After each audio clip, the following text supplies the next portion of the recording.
have you thinking that you know it all. Pride before destruction, well, here goes the fall. If you keep it long enough, there's no coming back. Deep rooted inside, it ties around the neck. Then pride invites in arrogance. Tag-alongs coming in on this turbulence. A rough landing when you realize the seeds were planted, yet you chose to harden your heart. Now who's tainted? Hope you get the perfect picture. Megapixels and resolutions to help build you. The heart is full of deceit. On the inside, if you think you don't need a change, that's foolish pride. Now let's talk about pride. Pride is often associated with men, and it's not a gender thing. Men and women deal with pride. Pride can lead to destruction. Why do you say that? Well, have you ever heard of the saying, closed mouths don't get fed? Well, in this case, a closed mouth won't get fed. And I'm not speaking physically, I'm talking spiritually. Pride can literally cause you to die on the inside.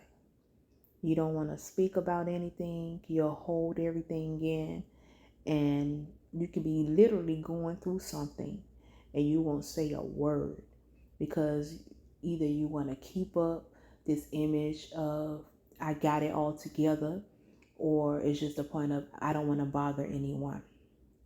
And that's an example of how a closed mouth won't get fed spiritually, where you can get the help that you actually need. And one scripture that I really thought of was how God resists the proud and gives grace to the humble. Well, we all know that humble deals with humility. And with humility comes submission. So when you're humble, you submit yourself unto God and you say, okay, come in. Do what it is that you need to do. Whatever needs to be purged out, just do it. But pride is like you're saying to God, I got it all under control, when that's not so.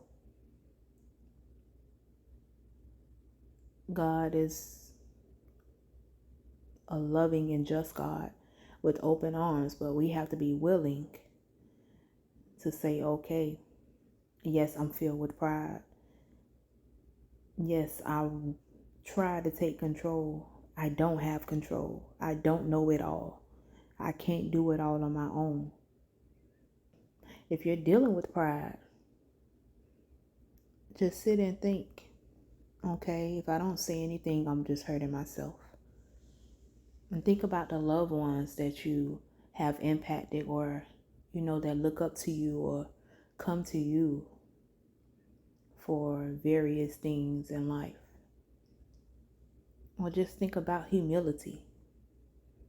Humility is the antonym to pride, but humility is what we should strive for. So anytime you feel like you're dealing with pride, think about humility and think about how God gives grace to the humble as we humble ourselves unto God.